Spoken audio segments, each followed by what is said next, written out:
The Fort Smith police say the officer injured in yesterday morning's shooting is still fighting for his life tonight, but has showed some improvement.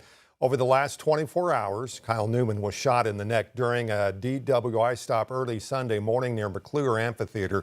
Since then, the support has been pouring in from across the region. Today, we went to Newman's hometown of Lavaca to hear about the impact he's made on the community. We met with Newman's second cousin, David, who told us the family has deep roots in the town. And while David says he doesn't know Kyle personally, he says the news quickly spread through the family and they're praying for him ever since.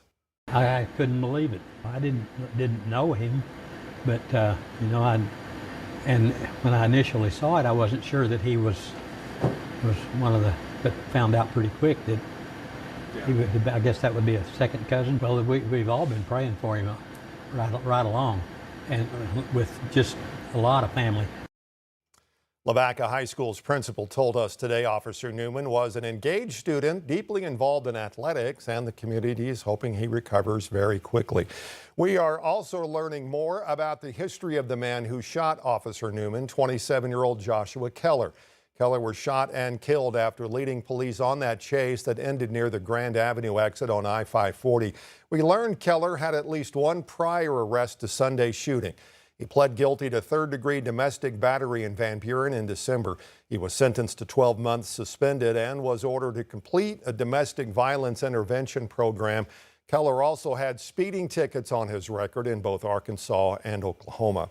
As the investigation into the shooting continues, we will, of course, be keeping up with Officer Newman's condition. We'll have any updates from Fort Smith Police right here on air. Any special press conferences will also be streamed over on 5 News Plus and our website at 5newsonline.com.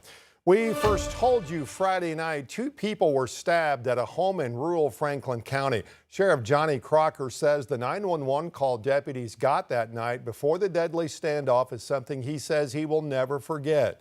Sheriff Crocker says a woman called 911 reporting a man was being stabbed inside the home on Cat Holler Road.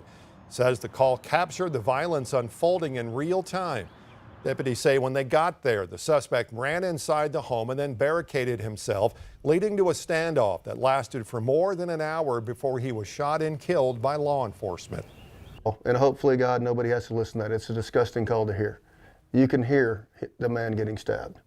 And then you hear the young lady, she says he's coming for me. And I don't want to paint this in people's minds, and I don't want people to think about this. But you can hear what's happening on that call. State police are investigating the shooting that killed the suspect while investigators continue processing the scene. Across the state in Jacksonville, Arkansas, a 6-year-old boy has died after a shooting last night. It happened in a lot next to a substation. When officers got there, they say they found the child in a vehicle after he had been reportedly already shot multiple times. They also found 2 adults apparently in the car as well, uninjured. Authorities are still looking for a suspect at this time. Out in San Diego, California, a security guard and 2 suspects are dead after a shooting at a mosque. The act is now being investigated as a hate crime. Authorities say 2 gunmen, both believed to be teenagers, opened fire in the Islamic Center of San Diego this morning. Police later found the suspected shooters dead inside a car. Police say the mother of one of the suspected shooters contacted police 2 hours prior to the shooting, saying she was concerned. She believed her son was suicidal, and she began to share information that several of her weapons were missing. Her vehicle was missing, in addition to her son. The other victim was identified by authorities as a security guard for the Islamic Center.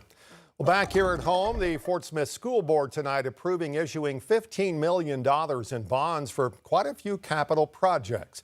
Those projects range from roof replacements at Northside and Southside High School, drainage work at the Peak Center, and the playground equipment throughout the district. The board also approved renaming the School Service Center complex. It'll soon be known as the Dr. Benny Gooden School Service Center, named after the longtime superintendent who served in that role for 30 years. Now, the board did stipulate that signage and anything else involved with the name change would have to be paid using private donations. Fort Smith City directors tomorrow night could set in motion a change in the form of government. The board is to consider two options. The first is setting a special election for this November for voters to decide to change the form of government from a city administrator form to a mayoral form. The other option is for that election to be held in November of next year.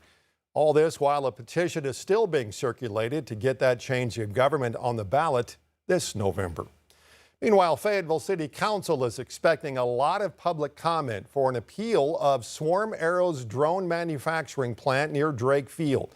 The council will hear an appeal on the company's business license after it was determined it was not zoned properly.